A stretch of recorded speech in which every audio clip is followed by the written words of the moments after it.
Yes, here we go. It's time for the P.M.P. It was Motherwell 1, Celtic 3, 2nd of February, Terry. Another routine league win for the boys. But of course, the big story will be who scored the third goal. Big Jota is back. And as the fairy tale would have it, he scored with the last kick of the game, essentially. We'll talk about all that and more.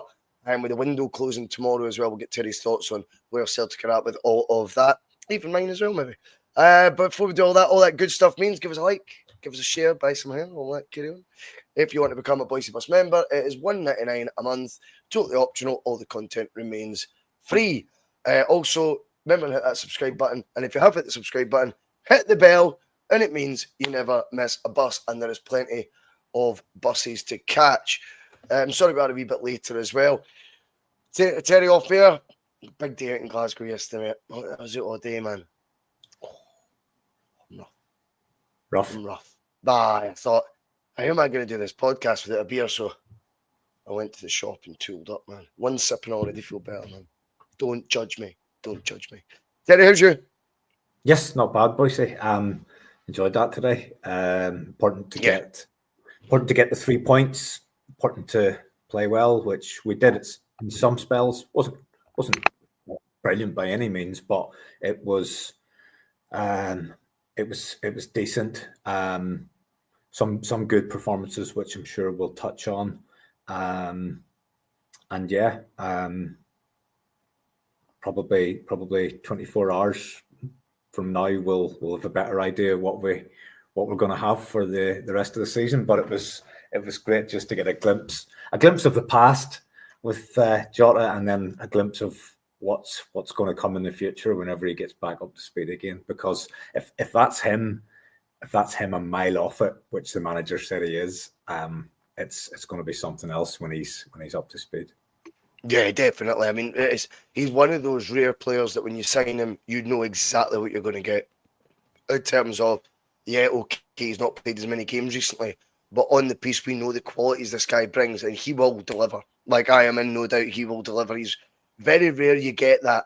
But I think there's been like the skinny police have been out this week. You know what I mean? Worried about whether he's lost a couple of pounds here and there. But I mean, other than that, I think he'll hit the ground running. I'm in no doubts that even if it's cameos right now to get him up to match fitness, I still think he'll impact when he comes on like he did today, more and more regularly. And before you know it, he's knocking down that door for a starting berth. And he'll be targeting, I think, the Bayern Munich game as well to go, no, I'm ready to start.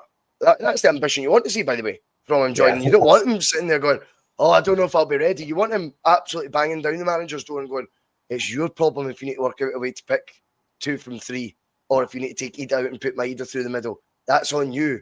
But what I am going to do is make it fucking difficult for you to leave me out. What a start for his second spell. Brilliant.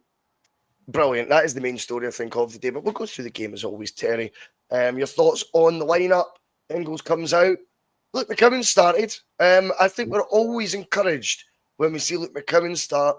And then the curveball was, of course, Tony Ralston playing ahead of Alistair Johnson. There didn't seem to be much talk in the build-up of the game about Johnston having a niggle or a knock. Is it simply rest in there? What are your thoughts? I think so, Bhoycie. Ralston has had very, very little game time, which the flip side of that is Johnson's played a lot. So I think he's just taken an opportunity to give him some time out and give Ralston a game at the same time. I don't think there's anything really more to read into it than that. Carter Vickers' trustee was to be expected. Taylor, given he's the only left back at the club, was going to play. McGregor played. McCowan, Hatate. I like it when I see McCowan's name on the team sheet, because you just know that he's going to be inventive. He's going to be creative. He's going to play with his head up. I thought out of the 3 midfielders, I thought he was probably the most impressive. Hatate gave the ball away a lot again today, but he did have some excellent passes. It was a bit Jekyll and Hyde. McGregor, I think McGregor was culpable in the equaliser. And I know that Trusty doesn't do himself any favours either. I think he should anticipate it better. But if you wind it back to the origin, McGregor has a really, really sloppy ball when he was under no pressure at all in the midfield, and it comes from there. Front 3, again, that was pretty much nailed on, given that we knew Jota wouldn't be able to last. I wouldn't be ready to start. The plethora of strikers we've got to choose from. Yeah, Maeda coming back in. Obviously, he missed the game during the week. That's probably my biggest frustration from during the week is just such a weapon that he is. And I think people are thinking with Jota coming back that you kind of have people talking what's it going to be like with Kuhn on one side and Jota on the other. I think today Daizen Maeda said, he made a statement that nobody's taking my shirt here. I thought he was excellent today.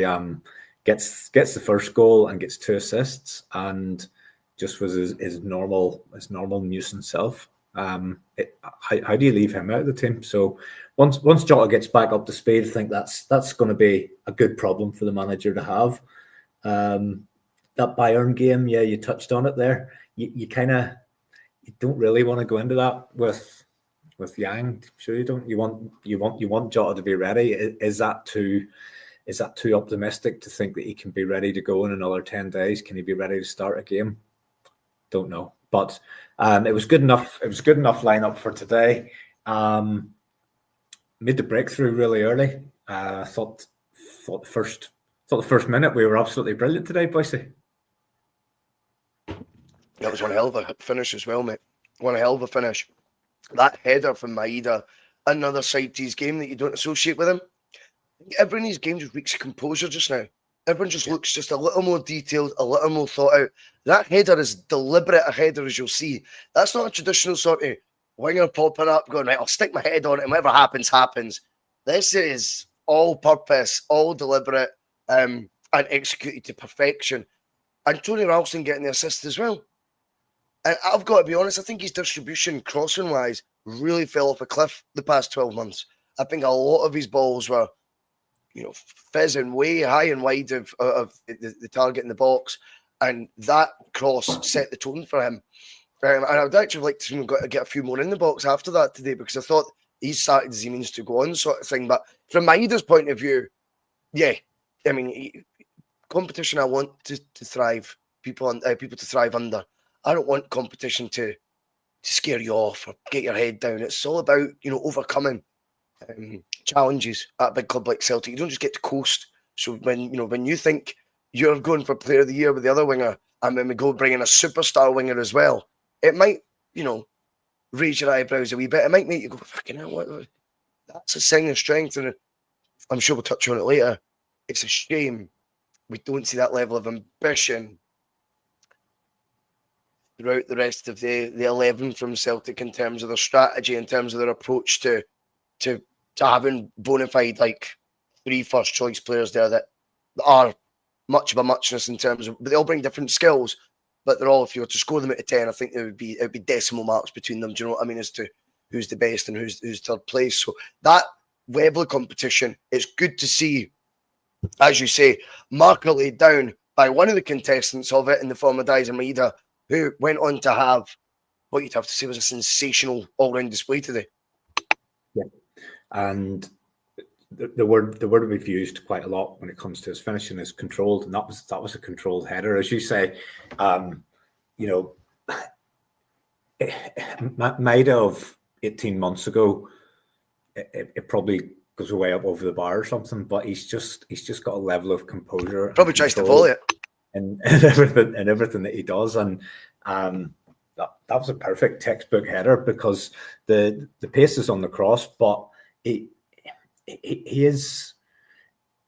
still has to get a bit of power into it as well, because he's not flicking it on as such. He's putting it back into the direction that it came almost, and in a strange way as well. Ralston gets the assist, but it was actually Maeda who played the ball out onto the right hand side before Ralston picked it up and then continued his run and got himself into the right position again. So really controlled, really composed.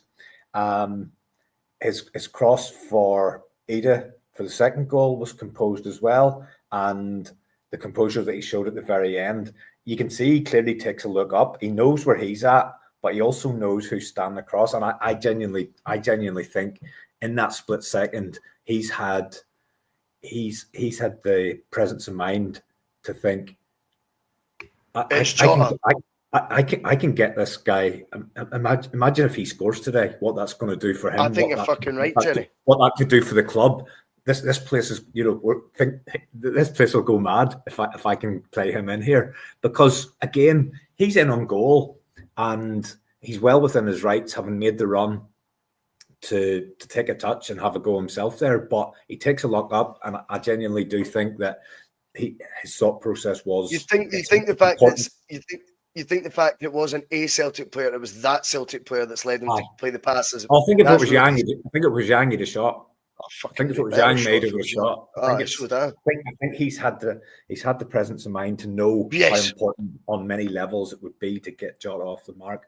So composure. I think there was only one moment in the game where I think he tried a cross and it went out over into the crowd. So lot less comedy moments with him this season, and he kind of was that sort of comedy figure when you let him away with things that, were poor just because you knew that he was going to come up with something brilliant as well. But those moments are a lot less frequent, and he's on 16 goals now, Bhoycie, from out wide. That's an excellent return given that there's 4 full months still to go. You're absolutely right, Terry. You're absolutely right. And I just think as an all-round player now, one of the beauties that we've got with Daizen Maeda right now is as well, he's coming into his peak years. And I think you can see that. I think he's evolved from the 24-year-old who signed into this 26, 27-year-old who is entering his prime. And you're actually getting the benefits that he's maturing as a footballer. I think, I'm sure he's a mature person off the field and all that anyway. But I think on the field, he's maturing. I think you see that in his decision-making. You see it in his execution. You see it in his composure. And what a time to have him coming into those years for Celtic, because rarely we get them. We get them young. We sell them before they've fulfilled all their potential, because that's where other clubs with far more revenue come in and take charge, and we get that. So it's quite rare that you get someone entering their peak years being such a big part of our first team with not even a sniff of him going elsewhere. Not even a link to him, mate, ever. Which, right, we'll keep it that way. That window's still open right enough. But I mean, on the whole, it's something that we really need to appreciate right now. And I think I love the fact you brought that up about the comedy moments becoming fewer and further between, because it is true. And obviously he's been the butt of a few jokes on here and stuff like that. And we've all in good nature, of course. And he's absolutely he's cut that out his game, Terry, massively. And his actual overall contribution has went up tenfold as well, because 16 goals. How many assists he got? I would guess 6 or 7. So he'll be over 20 goal contributions on the 2nd of February. Well, he 2 assists today, so he could be near 10 on assists. And if we've been talking about Kuhn's numbers, Maeda's will not be too far behind. Do you know what I mean? And that's been a brilliant battle between those two in my mind for Celtic's Player of the Year, between Nicholas Kuhn and Daizen Maeda. And it only enhances. It's only been enhanced by the arrival of our superstar for Portugal. So that area of Celtic, if you could just see that replicated throughout the squad, that level of ambition, Jota strikes me as almost a sign that the board would turn their nose up at normally and go, but how are you going to play him? Do you not like the look of this £1 to £2 million guy that's, if they're just going to sit on the, if we've got 2 guys with over 20 goal contributions? I'm not sure Celtic have the strategy in unison, though. I don't think this is their ideology throughout the whole squad, unfortunately. I am a bit concerned going into the window, Terry, but we could talk about that in a bit. But yeah, what we've seen from Daizen Maeda this season has been just up a gear again, up a notch from what we've been accustomed to. And we were happy with what we were getting before. But the improvements he's made under Brendan are clear to see. Let's get to it. Because at 2-1, I thought Celtic were a wee bit wasteful. I think Daizen Maeda was so unlucky with that offside. I don't know if you've seen the lines they've attempted to call it as offside. Terry, but it's this. It's the same point view we got a couple of years ago with one as well. Fir Park again. Yep. Funnily enough, it was Jota. It was him that was involved. These lines on it, I don't think set in stone now. I always go back to, we were fucking fed a line, particularly by a guy called Gordon Duncan, who hosts the Clyde One Super Scoreboard thing, because he did a job at the SFA before. So he was very much gearing at Lalde about it's not up for debate. Once the lines are done, it's 100% factual.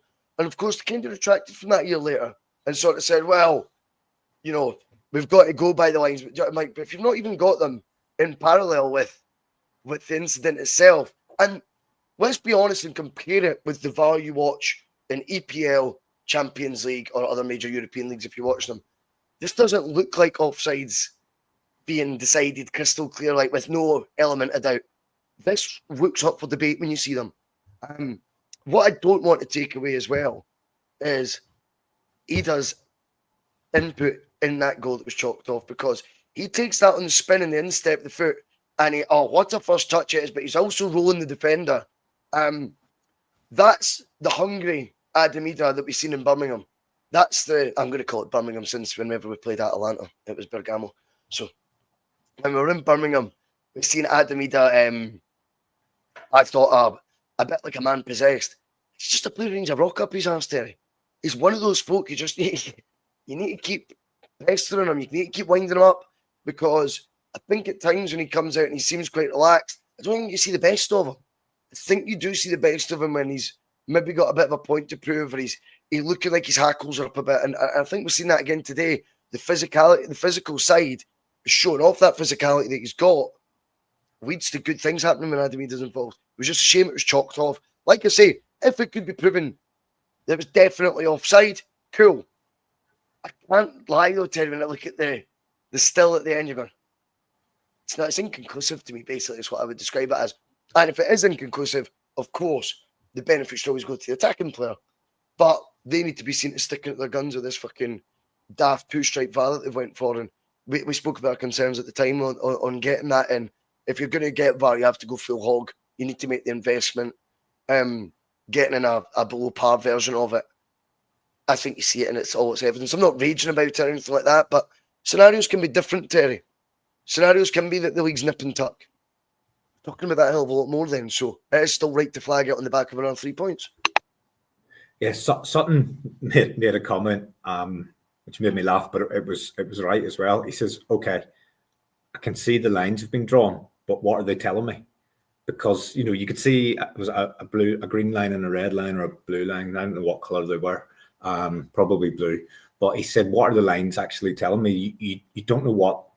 The angle's completely wrong, and the question I would need to ask is that the angle John Beaton's making his decision from, or is he seeing something different, or is he just seeing the same coverage and angles as we're seeing on Sky? Is he seeing something different? I can't imagine he is.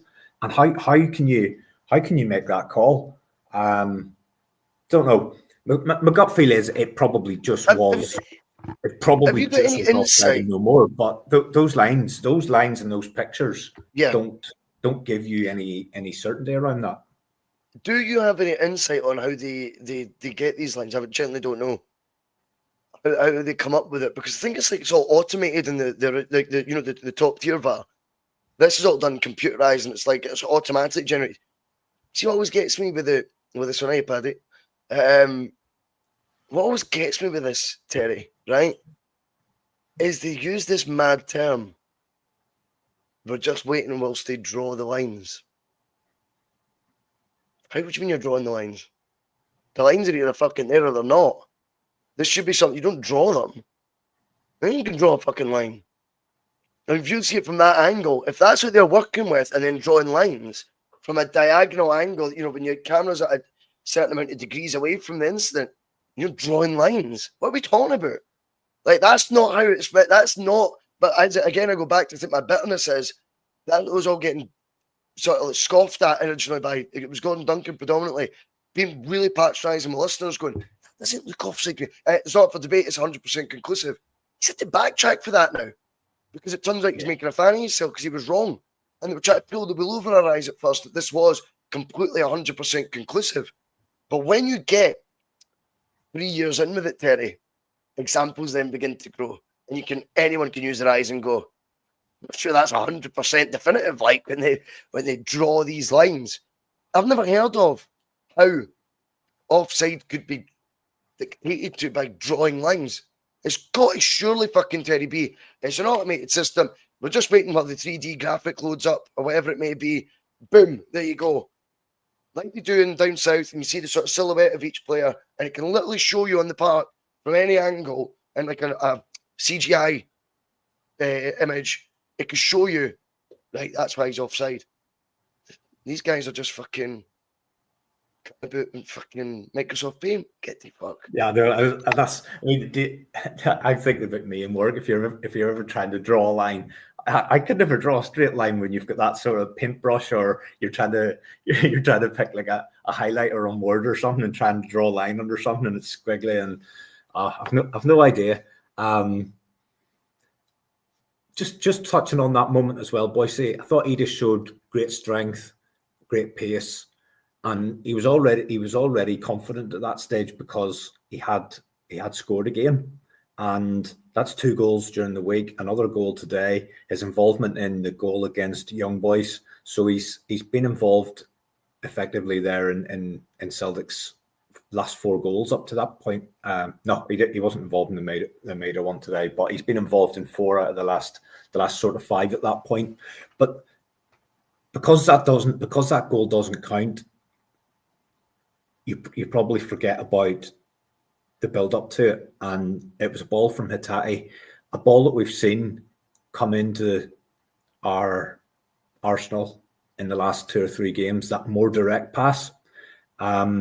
So Hatate's played it round the corner for Ada to almost run onto and use his strength. And we've seen it later with another goal that didn't count. So sorry, it was for the Jota goal. Engels plays the same pass into Maeda, and we've already picked out a couple of times where we've just at times in the last 3-4 games just started to go a little bit more direct.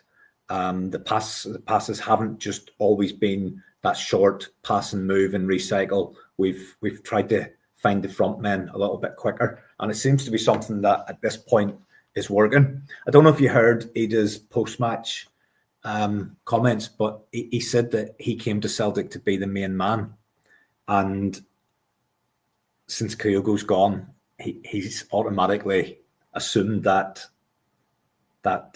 role in terms of he's our main focal point in terms of the attack. And I just wonder, has he been living in Kyogo's shadow for the last 3-4 months? I mean, I think he was going through a bit of a feeling that Giakoumakis had, and Giakoumakis was just very vocal about it. And by the way, I don't mind that either in a player. By the way, I don't mind either way. How they react to these things. You want them to be reacting, do be conscious of it though, if they feel that way, because it shows that their interest is still there, and they're wanting the shirt. They're not just collecting a paycheck. I think there was examples, Terry, where the wee man got the benefit of the doubt for previous endeavours, not based on present form. I thought Ange did it a lot when it was him and Giakoumakis. Giakoumakis didn't last long with it. He ruffled Ange's feathers. Ange got petty and just booted him out straight away. And I think with Ida, he's not that type of character. But deep down, we'll have had the same gut feeling that, what's going on here? Like, this guy's untouchable for the sort of bigger games. And I'm not quite sure it has always been based on current form. Of course, people point to the 4 games Adam either started in a row, and that was his first 4 games he'd started of the season. It was December. There's a bigger story than just that. Do you know what I mean? So, yeah, maybe he has grabbed it, Terry, and went, main man. I like that idea. I want to be the main man. And the more responsibility I get given, the better output you'll see from me. Some players are like that. It's not the worst trait to have either, is it? No, and I think, Bhoycie, look at those 3 goals, the goal today and the 2 during the week. They were... I'll be 2 seconds, Terry. They were Kyogo-like goals. He's just left me tell it. So in terms of those goals that we scored today, Kyogo-like goals in that the ball's being fired across the box and your centre forward is getting in front of his man and scoring with a one-touch finish as such. So you had 2 against Villa during the week and the one that he gets today. So I genuinely think we could see a scenario where Adam Maeda is our main striker for the for the rest of this season, and it might just be a case that he thrives on having that responsibility. But she was just saying there that the goals that he scored, if that was Kyogo scored them, if that was Kyogo scored those goals, the ball being fired across the box and the centre forward getting in front of his man, or even his movement today, the defender didn't have a clue where he was at. And first touch finishes, again, you could say they were Giakoumakis type goals as well, the ones that he scored. So I've been a real critic of Maeda, and those 4 starts that he got, I did think he was poor. But like anything, you want these guys to do well, and depending on what happens tomorrow, we might have a really heavy reliance on him for the rest of the season. Well, we will. We will have a heavy reliance on him no matter what, because if someone comes in, Terry, you've always got to have that bedding period as well. I think obviously a lot of fans have now, because of the Nicholas Kuhn signing and how that's actually played out, I think has been a good experience for us all to see, like, maybe we've underestimated what acclimatising to a club like Celtic consists of. And we've all maybe got a wee bit more cautious to writing guys off based on a handful of appearances, because that example, as I say, of Nicholas Kuhn is so prevalent and so in your face, like, wow, did you get that wrong? I think all of us can probably be in that camp, to be honest. So if a striker comes in, we're going to need to accept that they're going to need to get themselves up and running as well. Jota's got the benefit of having been here before. Striker we're going to bring in, in fact, I wouldn't surprise you if he has been here before, but the way it's been going. But you know what I mean? I think personally, with the striker who comes in, the reliance is still going to be on Ida to be the main guy between now and the end of the season, and the other guy to try and take his jersey. So absolutely there'll still be a reliance on Adam Maeda either way. I don't want it to be an over-reliance, which I think would be the case if a striker weren't to come in. Albeit, I still think Ida between now and the end of the season, no matter who we signed, even if it was 40 million Fitzgarden, I think Adam Maeda, the responsibility would be more on his shoulders to be Celtic's main striker between now, as I say, and the end of the campaign when the trophies are dished to. And I think that might be what he needs, Bhoycie. I think he might need that responsibility to get the best out of him. Definitely, mate. But some players, as I say, grab that. The more responsibility you give them, Terry, the better output you see from them. I do think in some cases that's not always how it goes. I think some people drown with that extra responsibility. I think Shane Duffy, for example, when he came into Celtic, knew that the defence was sort of hanging on him being the main man, not just the centre-back. You're going to sort out all our defensive issues. You're the one coming with the big reputation. You're the one with the highest expectations. And it went from being at a club like Brighton, where it was okay to lose. And I don't mean that. I mean that in the nicest possible way, but there weren't that same expectancy levels. When you did well, it's fucking hell, you did well. When you do well at Celtic, no one notices. You have to do super duper well to get sort of praise. Doing well is expected. That's the basic level. Making mistakes at a club like Brighton, it happens. When they were particularly at that point a sort of mid to bottom third sort of club in the English Premier League. And I think he shrunk. I think guys like Adam Maeda go, I want out of teams like Norwich where it's okay to lose. I want the pressure at Celtic. And now it's time for him to grab the mantle, because it's there in his hands now. And there's an expectancy level now that I'm talking about just there with like Shane Duffy or whatever. There's now an expectancy level on Adam Maeda's shoulders that, right, it's time for you to earn that, pay that fee back, or whatever you want to call it. It's time for you to basically mirror the faith that's been put in you in the first place by Celtic. And that investment alone, and that belief we've shown you, and that contract or that long-term contract we've given you, it's time for you to start paying that back big time here. And here's the level of expectancy we've got. Buckle up, because it's going to be all on you, mate, to an extent. And I think he will come out shining with that, Terry. I've got no doubts about it. I think we talk about being consistent at Celtic and how you're doing. It leads us on nights at Callum McGregor's 500th game, because that is in itself unbelievable at 31. You can still have 4-5 years left in around Celtic's first team. So who knows what that tally could actually get to. But what he's had to do in that time is go from exciting. Yeah. What's that? Oh, you said what he's had to do in that time, and I said lift trophies. Yeah, well, exactly. Which comes with responsibility in itself. Because he's came from, Notts County on loan. He's came with little expectancy to carry in that weight of expectancy of the club as a whole. He's had to evolve from sort of goal scoring, tidy, neat footballer to be in the midfield like the Callum McGregor show in a lot of derbies and things like this. He's had to grow into becoming a captain, following on from a decade-long captaincy for Scott Brown. He's had to take on the captaincy after the worst season in the last 20 years that we've had, our only blip. And he's had to carry the can for that. So he's a prime example of when the responsibility gets greater, can you hang at a club like Celtic? And there's no better example of that than for Daizen Maeda, for example, to be looking over to and seeing that's how it's done. 500 games is fucking phenomenal, Terry, by any stretch. A lot of players don't play that in their career, full stop. To have done 500 by 31 is crazy consistency. Absolutely outstanding. I remember him coming through as he was an attacking midfielder.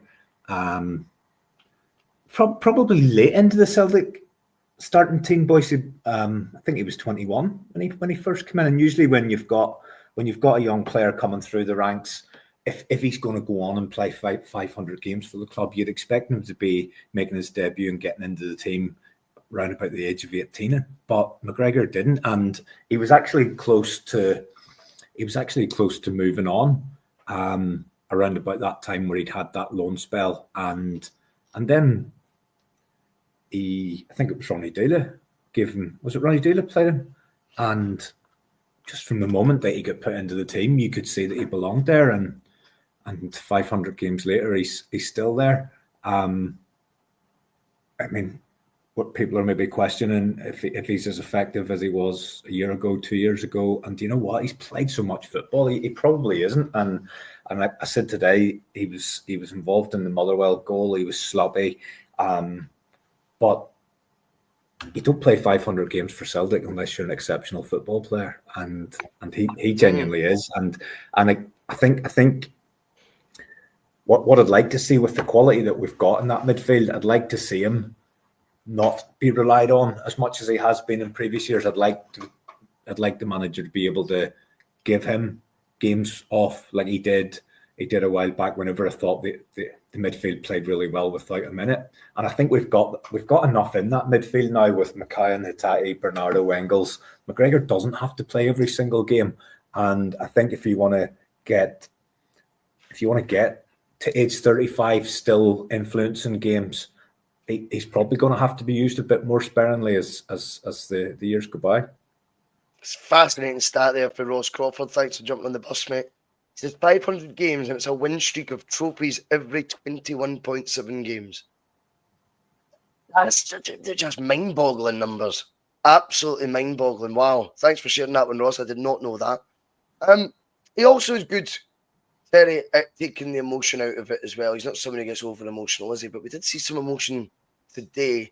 And the reason I'm bringing this up, well, we brought it up anyway, but the reason it's a bit of a talking point is I think a lot of fans are pissed off with the comments after it.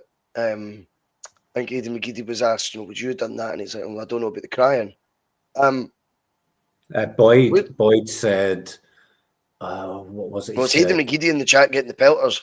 No, Boyd. They said something about Maeda laying it on for Jota, and Boyd said, "Yeah, the only thing he didn't lay on was a box of tissues." Yeah. I mean, I'll probably jump in, Bhoycie, and give you my initial reaction. And this could be totally way off. This is just what I seen with my eyes, and thinking about Jota's journey over the last 18 months. If I had to guess what I think that coming through there was, I'd say he's been in some really dark places mentally in the last 18 months. And it doesn't matter how many 100,000s were getting into his bank every single week.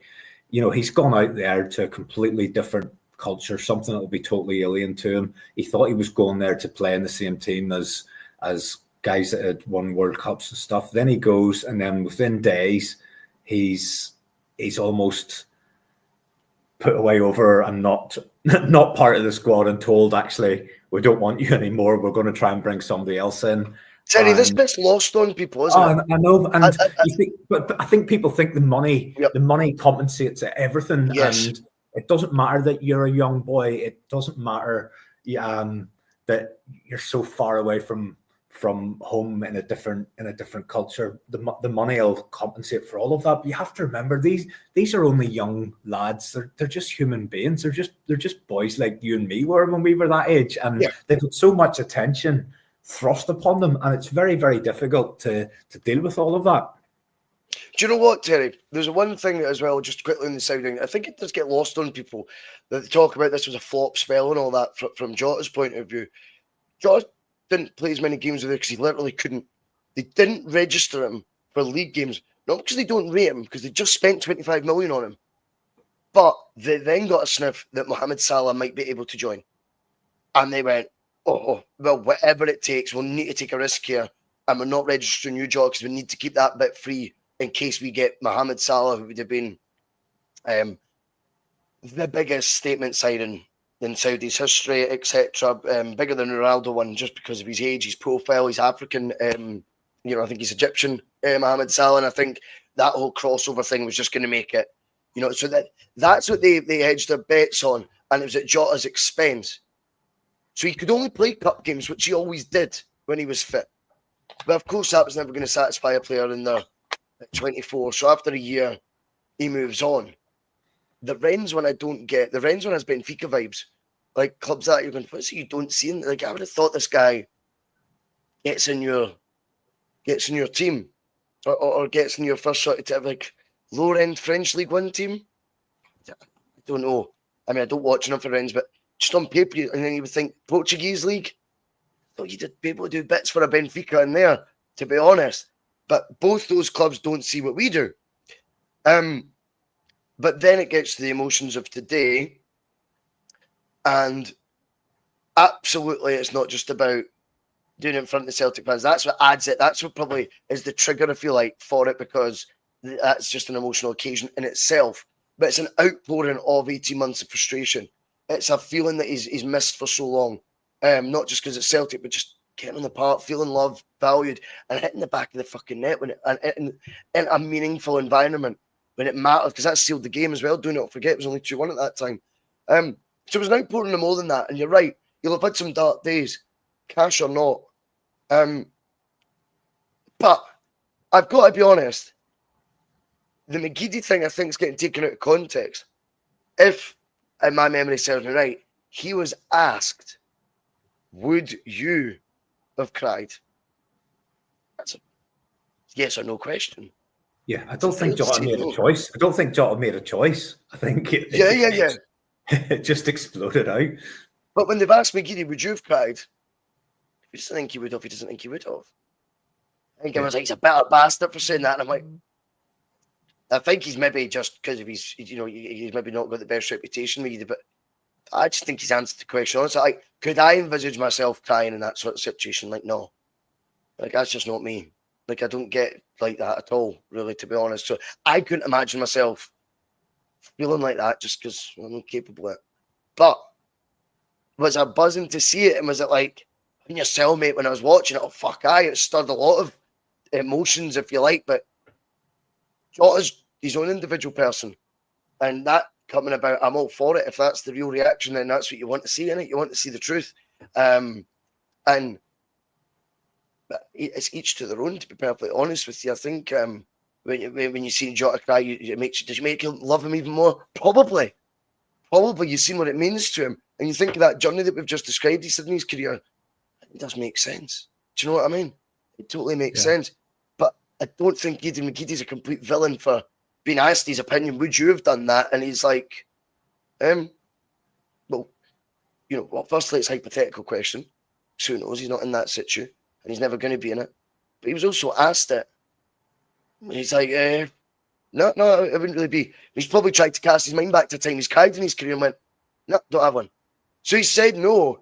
And I think it's now getting translated into he's been a bitter, jealous bastard and all this stuff. And yeah. I don't know. I think they're missing the point. I think if he came out and said, I don't know what that crying was all about, right, just off his own sort of free will, or like not an answer to a question. It'd be like, right, okay, he's got to be a chip on his shoulder about something. It's not quite how it was framed. That's not how it played out, Terry, from my memory anyway. No, and I can't imagine when he was prepping for going on there that would have been a question that would have been on his list of ones he was expecting to be asked. So he's probably just been asked the question, and whatever answers come out has come out. But I wouldn't expect it to have been anything bad-minded in it as such. And I don't know. I just took from it. It wasn't a Jota giving an over-the-top reaction. It wasn't completely emotional because I'm back at Celtic and I love it. I think it was I'm back doing what I do best and what I want to do, and scoring a goal and playing football. And I think it's probably just representative of 18 months of being in a dark place, and this being the light at the end of that. Do I expect to see him crying every game after scoring a goal for Celtic? Probably not. I think it's just that moment encapsulates I'm now in a place where I'm happy, I'm loved, and I'm going to have a platform to go and do what I do best, which is play football and score goals. Vincent comes in. He says, no, Bhoycie was asked if he could understand it. So I wasn't far off, mate. Let's be honest. It's a bit pedantic when he was saying, could you understand it? Or I thought, I just sort of interpret it as like, could you see yourself doing it? And that was kind of why I thought he answered it anyway. Ross Evans comes in with a wee quote. He says, McGeady said, I don't really understand that. So if he's asked if he could understand it, which isn't the word that I remember, but anyway, he says, no, I don't really understand that. Crying, each to their own. He's obviously emotional coming back to Celtic. Somebody feels he has a home. Something like I don't know, like I'm not reading that for the same prison that what a wee wanker like. No, that sounds like a reasonable sort of response. Yeah, it's a strange one. That Bhoycie, goal aside though, yep, I seen enough from Jota there to think that he's and I read David Lowe made a good point. You know, it's not as if he's been doing nothing for 18 months. He will have been training.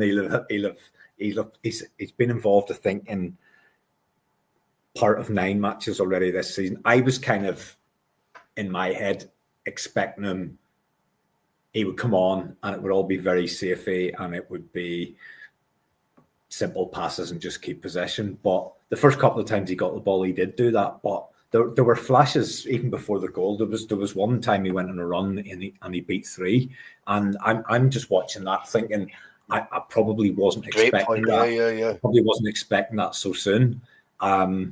He's probably more advanced than I was expecting to see today. And yes, I know it was Motherwell and I know all of that, but that run that he went on and the positivity he showed, he was getting it. He was head up. He was getting to the line and firing crosses. It was almost as if he's just straight back to where he was. Yep. In the games before he left, and I would love him to be ready for that Munich game because I think Maeda, his eyes are on it, aren't they? I thought Maeda would only have got a 1-game ban, and the more you think about that moment, that's you know. I said at the time that I didn't think it was a red card, but I suppose I do accept in this day and age that if you make that movement with your leg and you kick another player, that you're going to get a red. But that moment is looking even more costly. And you can say, well, it won't make any difference playing Bayern Munich whether you've got Maeda or not, or whether Jota's fit or not, or whether KT comes in or not for that game. The gulf between Celtic and Munich will be too much. But you've still got to give yourself the best possible chance. You've still got to believe that this, we can do something in this game. And I would just love us to have all of our options available. And Maeda missing is going to hurt us. But if Jota was able to start that game and play 60 or 70, it gives you a real weapon on either side. And you have to believe that we can get a positive result in the first leg against Munich, and after that, then you take your chances. If you go away there and you're still in the game, at least you've something to take there and see what happens. Feyenoord beat Munich 3-0 in not the last round of games, but the round subsequent to that. So, strange things can happen. They only won 4-3 yesterday against a team at the bottom of the league. So you never know what happens. I get hope from their manager, Terry. Vincent Kompany. I think he's. Folk are going to think this is typical. It was a strange one, him getting that job, to be honest. Aye, true. And I also think with him, he's got that same thing that Postecoglou's got, whereas how he plays. There is no you'll mix it up because it's Celtic and the horse. It'll be this is how they play. It is one-way stuff, which I think gets you in Myers and boardrooms. The philosophy and stuff being sort of defined and not being sort of adapted and sort of, you're winging it depending on who your opposition is. This is how we play. This is going to be printed through the club. We'll get the reserves to play the same, the youth teams to play the same, and this will be our identity. And folk love all those sort of gimmicks and catchphrases these days. But in that, I smell a wee bit of weakness. Because I think we've got pace to burn. I think at Celtic Park, if you can get a good start and get them on the ropes, they'll still play that really high press. They'll still be passing it out from every single goal kick, trying to tap rounders. If you can get that press to work and get some momentum in and box them in early, I think they can be got at from that point of view. Albeit, like all games at this stage in the Champions League, they'll have levels and levels of quality to go to at times. You just need to roll with the punches, mate. And you're going to need favours and you're going to need a bit of luck. And I think that was lost on people after the Villa game. They were coming out saying it was a tanking and things like this. I didn't agree with that because I thought you're always going to have moments at this level if you're a Celtic competing where the goalie's pulled off an unbelievable save. There's been woodwork hit and you've got away with one. That's in every single successful European tie I've seen Celtic have. There's been moments. I remember we beat Barcelona 1-0 when it was Saviola and Ronaldinho. And you look back at the highlights of that now, and some of the shots wide that Saviola and Ronaldinho hit that night, you're going, fucking hell, you'd bank them to score that 99 times. At 100, they were clean through. That doesn't mean Celtic were poor on the night. That's just, you're going to need to get that wee rub of the green at this level. So we'll see how it goes. But I do get hope from Bayern that homework-wise, whatever you study on them will be what you see on the night. There'll be no... He's not one of those managers who'll spring a surprise. They will play the one way that you've watched all your video analysis on. And at times, I think it invites trouble. And it depends on Celtic's mindset and whether they want to grab opportunities of momentum, Terry, like the old days, and smell a wee bit of fear if they can make that good start, because that can creep in. And then you've got an opportunity. I'm not quite convinced. And it's a very small opportunity, right? I'm being honest. Yes, it's a very small opportunity. But it's a bigger opportunity than I've seen if it were Real Madrid.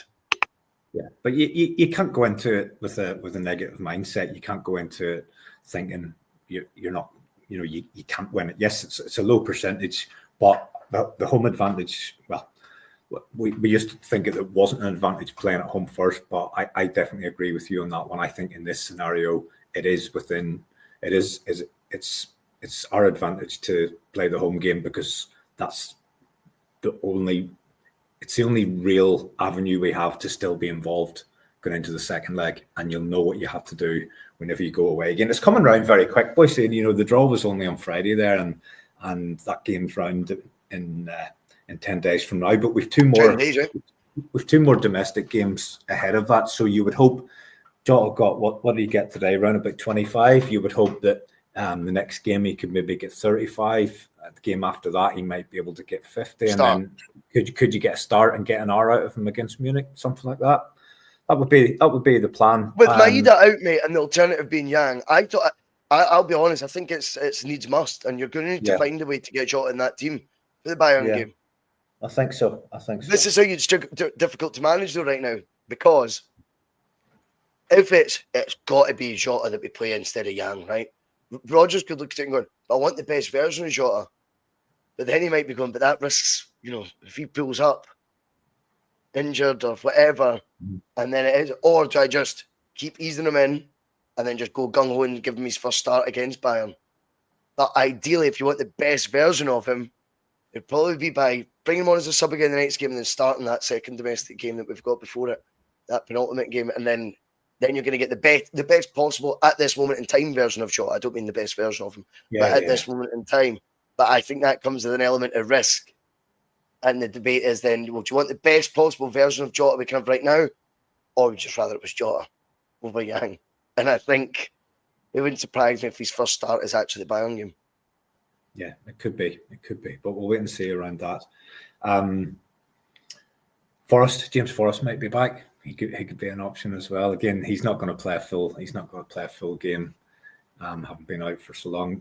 Could we bring in another winger before the end of the deadline? I think that's possible, but again, is that going to be somebody that's going to start against Bayern Munich in the Champions League playoff round in 10 days' time? Probably. If it keeps Yang further out the team, I mean, it's not, again, it's nothing personal, mate. It sounds like an agenda. It's not. I mean, I watched him against them. It's like, it's never going to happen. He's not there, mate. He's nowhere near. He's nowhere near it, mate. What was it the manager said? I just thought it was really sort of condescending where he said, "Oh, bless him." You know, it's like something. It's like something it's like something your granny would say. Bless him. He probably said the same after he played Anton Rodgers. You know what I mean? In pre-season, his son. Bless him. Go wear the hoops. I mean, it's not going to work out ever at any point, mate. He's not Celtic. He's not a Celtic player. But that leads us now to 24 hours time, mate. This window's about to shut. I'm a once bitten, twice shy person, but I felt the last two windows, albeit the work was done far too late in the summer. Let's not rewrite history. I wasn't happy with that, and I've made that very clear. I thought the work that was done with like Luke McCowan, I'm like, I don't understand how £1 million player for Dundee can't be brought in and get pre-season with us as well. I don't know how the availability of him changes. It doesn't. Right, so that was a shoe-in. Engels, they waited right till the death to bring in. The Daizen Maeda one, we actually think, looking back, we could have got him for less had we just bit the bullet at the end of the season, as opposed to waiting and looking almost desperate. But notwithstanding that, I think in terms of the players that have came in, you see their involvement in the first team. You see these guys are rated by the manager, trusted by the manager, and are involved, unlike the 9 players that came in the summer before. You see the 2 guys that came in January last year, Nicholas Kuhn and Daizen Maeda, massive parts of the first team plans. All the players, as I say, the summer just there, involved.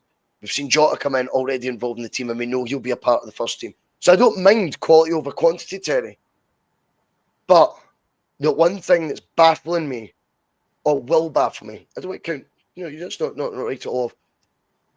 But when Kyogo's going and the manager says, and I think everything he says is deliberate, I've told you this already, I think when he said, we'd known for months that Kyogo had wanted to go, that to me is a loaded statement, letting the world know, letting the Celtic fans know they've known, i.e. the board have known for months that Kyogo's away. So if we don't get a striker in, they've known about this situ for months.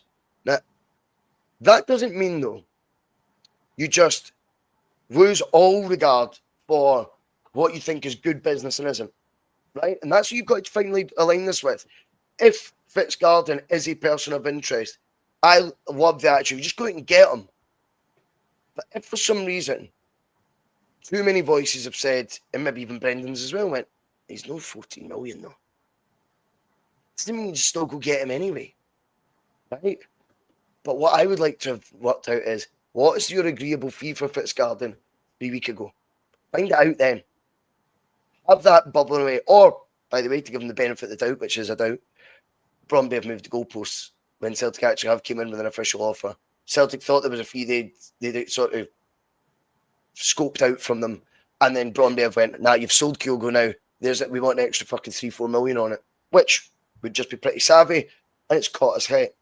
I think when you see guys like any actual linked, and I think he's going to Middlesbrough now anyway, but the link was real. I think that's when Brendan's going to scrapbook in it. And that's going to frustrate fans, because Kyogo first was a darling of the support. They're not getting it from the prism of, if the player's not happy, then what's the point in keeping them?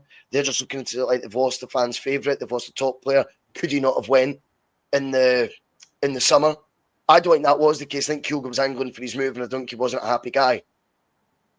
Celtic have to have their shit together if they're going to let him go. And that consolidation process has to be well underway when you let him go. It's not just all about, if someone wants out, we need to let them go straight away. You need to be working in the background, particularly if you've known for months. And then the left-back situation, Terry. I was convinced KT would be coming this month. Still not ruling it out. And I wonder if they've got another one on loan lined up who they'll just commit to if like 100% closure is done in the Tierney deal. But the letting go of Bhoycie looks to me like it was just to benefit that player and what he wanted to do. But there was no economic benefit to the football club. It wasn't like you're going, oh, they've just sold him for the first bid that came in. He was on loan.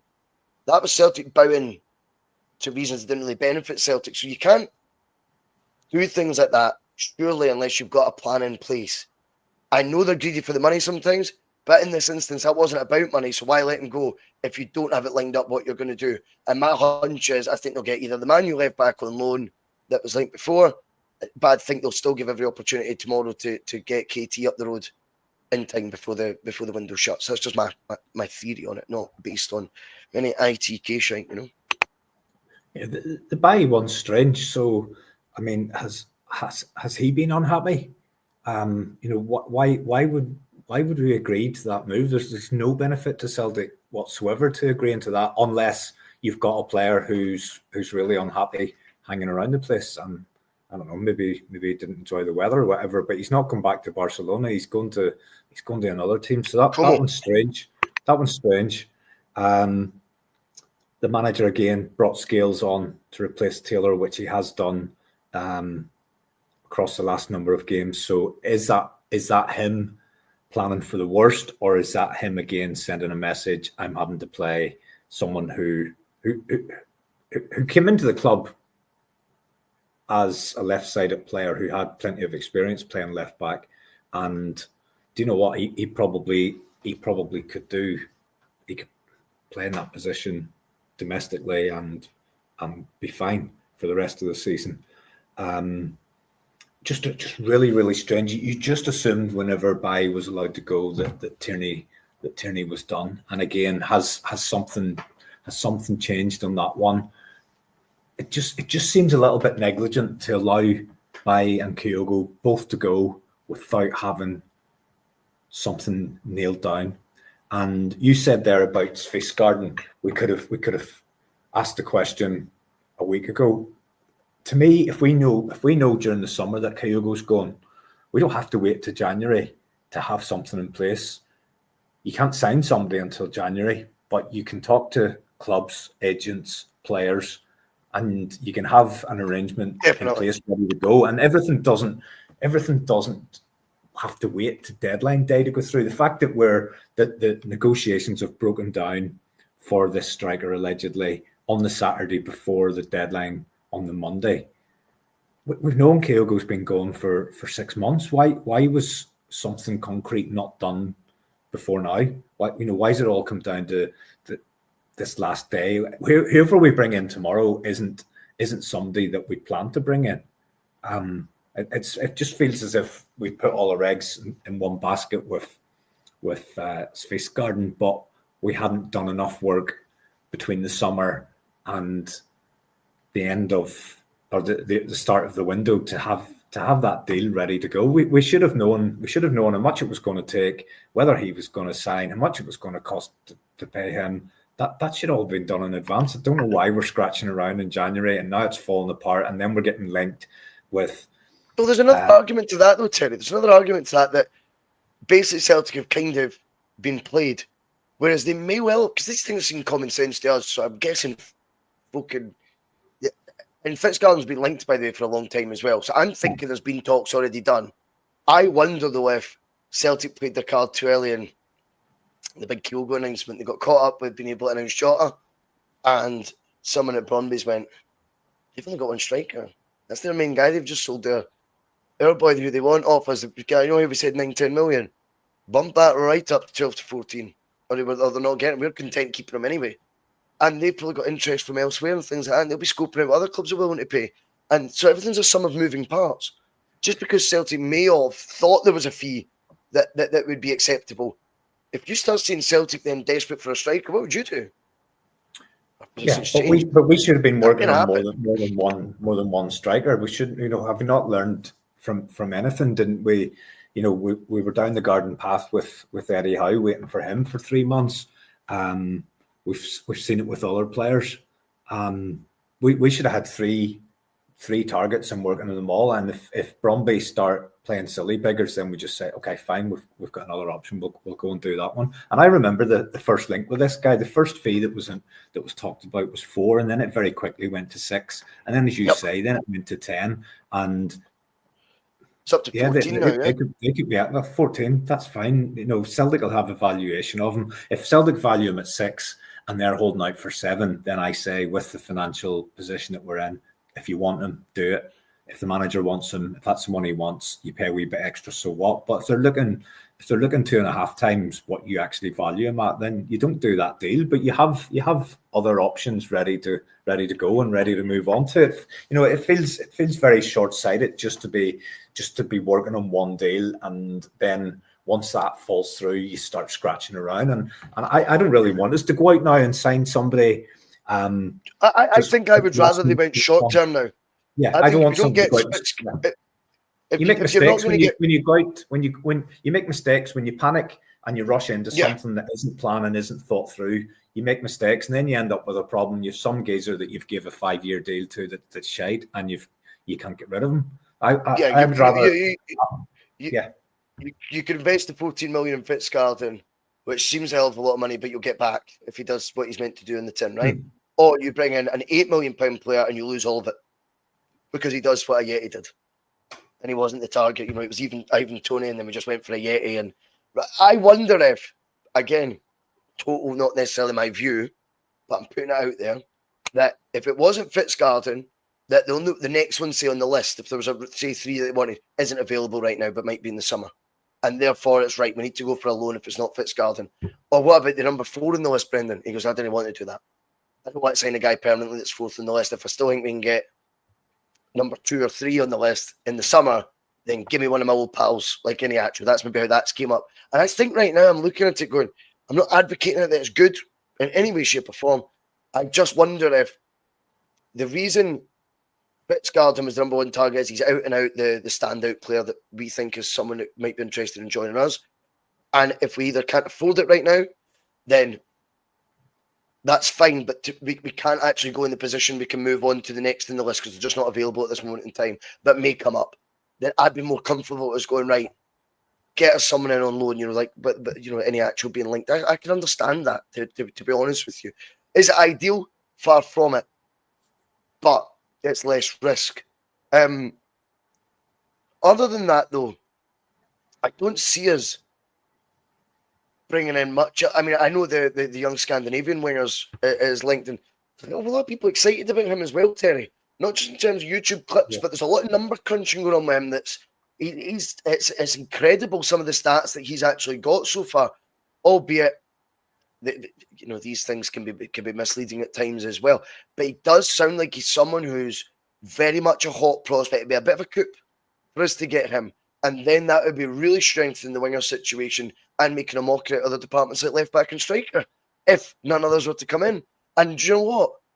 I think the most likely signing of the 3 areas is probably that winger right now. Then I'm more convinced he'll join. It's a strange window. But I don't want the scattergun approach either, Terry. No, that one probably feels the most likely. I think the valuation was 7, and we lowballed it as we tend to do with 4.5. So you maybe meet in the middle somewhere on that one. I did watch the clips of that lad, and yeah, do you know what? Some of them were in front of one man and his dog, but he reminded me of McGeady, which is just topical because McGeady was in the studio today. Just the way he dribbled with the ball and the way he shifted it from left foot to right and things like that. Again, you don't know what level he's playing against, but he definitely looks like one that would excite you and get you on the edge of your seat. I was just checking there. Tierney didn't come on again today, and they did substitute the left back. Substituted him during the week in the Champions League game and brought on Calafiori. Substituted him again today after he scored. Arsenal beat City 5-1, by the way. So the young lad scored, the young 17-year-old left back, but they brought him off at the end and they brought on Calafiori again. So that's Tierney. Hasn't appeared in the last 2 games. My thoughts probably around that one is, Bhoycie, Arsenal are probably looking for maybe something like 5 million, maybe to get him between now and the end of the season. I would have thought. I'd expect that's. And if I probably would hold off then and just wait for him. And if it was me, I would use that. Say for argument's sake, it was 5. I'd use that 5 million to go and get the young lad Miller. Just go and do that deal now, because surely that's separate. What I've read around that one is, so Celtic have just asked Motherwell to make them aware if anybody else comes in. But if there's nobody else coming in now, now's the time to do it's the a good deal. thing. You don't let it become a John McGinn scenario where you hold off, and then there's an offer comes in that you can't then, you've left it too late. So I would be looking if he is as good as people think he is, or he's got the potential to be as good as people think he is, then I'd just go and get that deal done. And even if he stays with Motherwell for the rest of this season, absolutely fine, no issue at all. I haven't totally gave up on Tierney coming in. No, that's what I'm saying. I still think that's it. I still think Celtic have got that door. I still think they're wanting to give that every opportunity they can, and then they may push a button to get another one in on loan before the door slams shut. I think that the reason there's not been another loan brought in at this moment in time is they're still hopeful as well. An outside hope that the Tierney one could be done. See, just on Lennon Miller. Sorry to cut across you. Even just if you put yourself in Tierney's shoes, obviously he wants to come back to Scotland. He's signed. To Celtic. But right now, he's in a 2-horse title race, and he's got a chance of winning the Champions League. Do you know what I mean? I know he's leaving, and he's done the deal and he's leaving. Yeah. How hard would he be pushing to leave now, or is he happy enough to maybe win a Champions League medal and keep getting your inflated salary that you're on? Yeah, it's a win-win for him, isn't it? I mean, it's not exactly his first world problems, isn't it? Big time that KT is faced with when this window eventually shuts. On the Lennon Miller one. Now, I just see that as such a separate entity from the other deals we're talking about there that are multi-million-pound massive deals that do have elements of jeopardy. If you go for, say, the Bratislava striker for 8 million, it's not really who Rodgers wanted and it doesn't work out. Would you have been better holding off till the summer and getting Fitzgerald maybe for a 12 million instead of 14 that they're demanding right now because they think you're desperate? Something like that, and that might be a better way. These are all crazy fees, right? And I can see why Celtic, to an extent, are cautious. Where I will never, ever, ever understand the board's position when it comes to domestically looking about, and I include Luke McCowan in that, only joining towards the end of the window on the last day when he could have been in pre-season. We have to be aggressive with the best domestic players around, particularly the youth ones.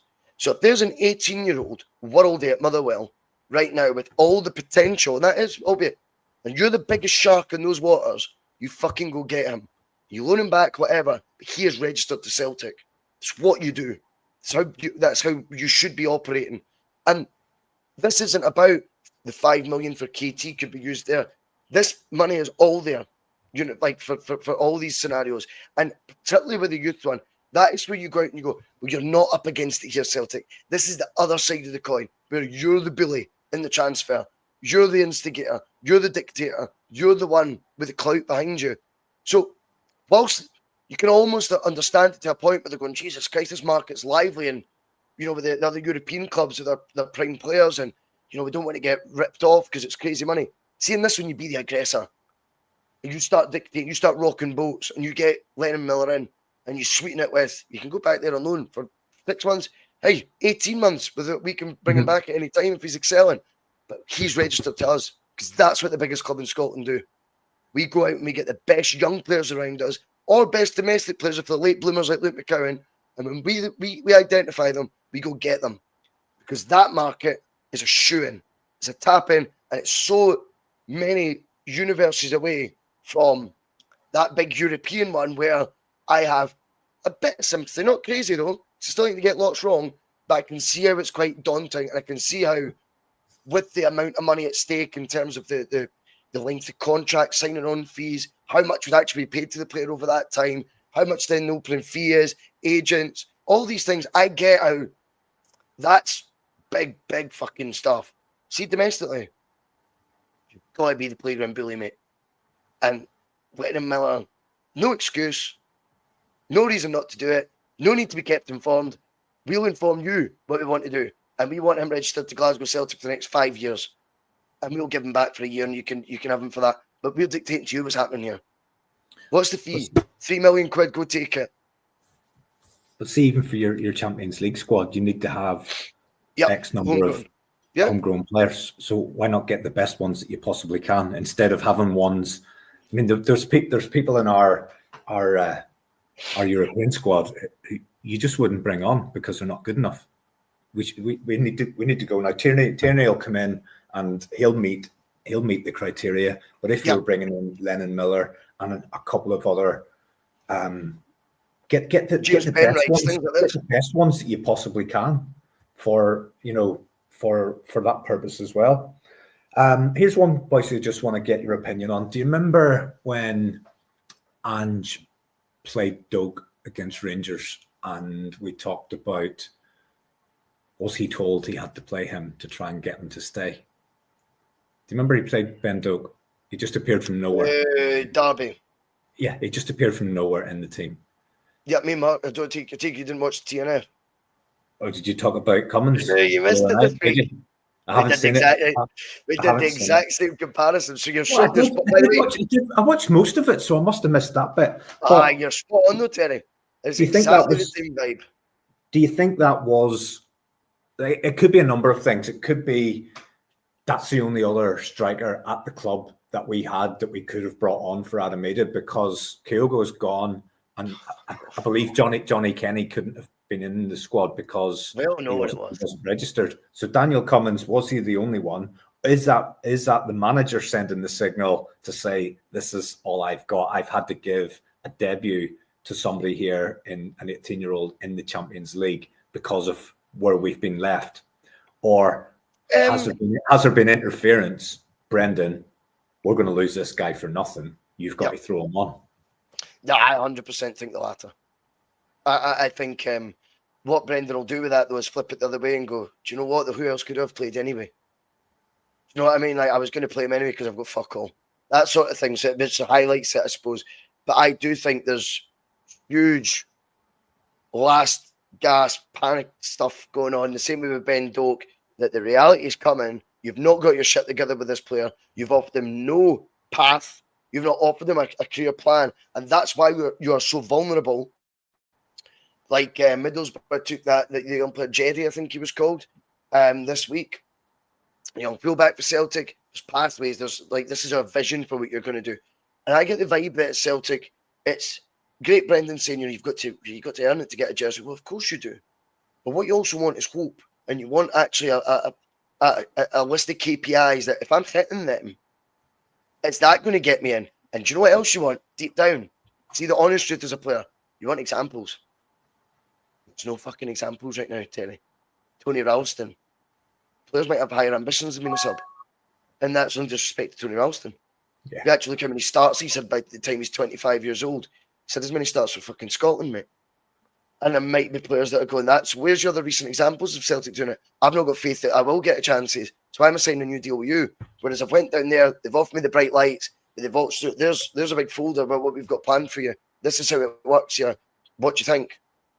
And I think Celtic became acutely aware that there's a chance this boy goes, and they hash-bashed it again the same way they did with Ben Doak.